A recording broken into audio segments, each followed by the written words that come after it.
I want to walk and trot perfect circles, and the reason I say perfect circles is because anytime I can get this horse to reach equal in front and behind, meaning he'll have the same cadence and footstep in front and behind, he's gonna naturally raise in his back, and he's gonna start to get round. And so if you notice, like when he goes around and he's in and out of this circle a little bit, when he finds this circle, so there he's out of it. When he finds this circle, like right there, that's when he starts to get soft, especially through his loins and up in his back. Also another little trick or tip or something. A lot of times if you're saddling a fresh colt or a colt for the first time, if they ever get scared, they're gonna move away from you, right? And so I see people, they put that saddle pad exactly where they want it to go, right? And then hopefully he's not gonna move away from me. But then it seems like if they do move away from you, then pretty soon you got the saddle here. And then you're having to do that. And so thank the Lord, he would have us put this pad up here kind of on the withers or on the neck. And then when you come up here, my latigo isn't wanting to participate very good, but then when you throw that saddle on,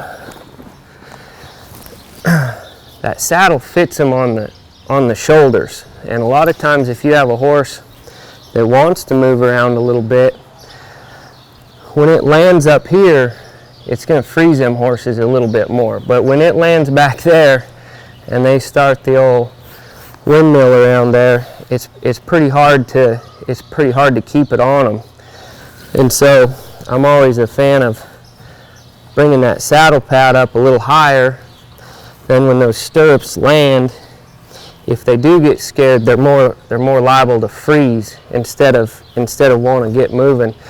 And then for me, it's just easier to slide that saddle back where it needs to go and try to get his mind thinking about me. So you'll see on this side, he's wanting to be a little more out there, right?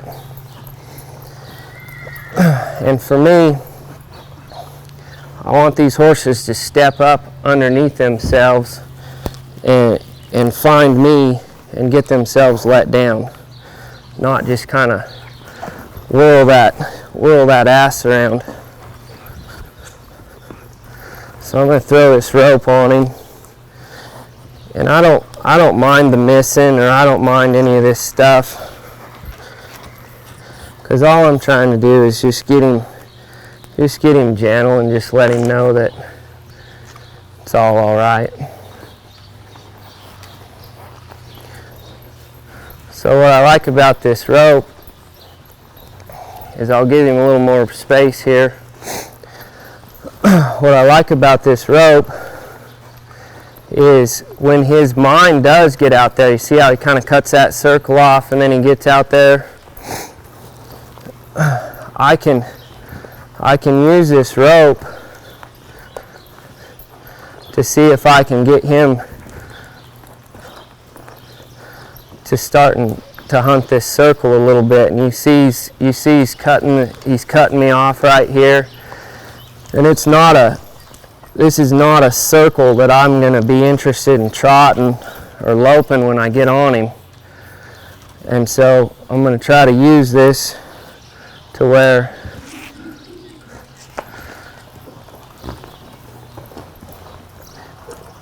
one, I can get him gentle. He's getting used to this rope. And if I have my roping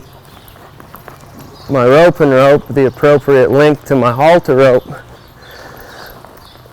when he hits the end of it and swings that ass out, he kind of runs into this rope a little bit.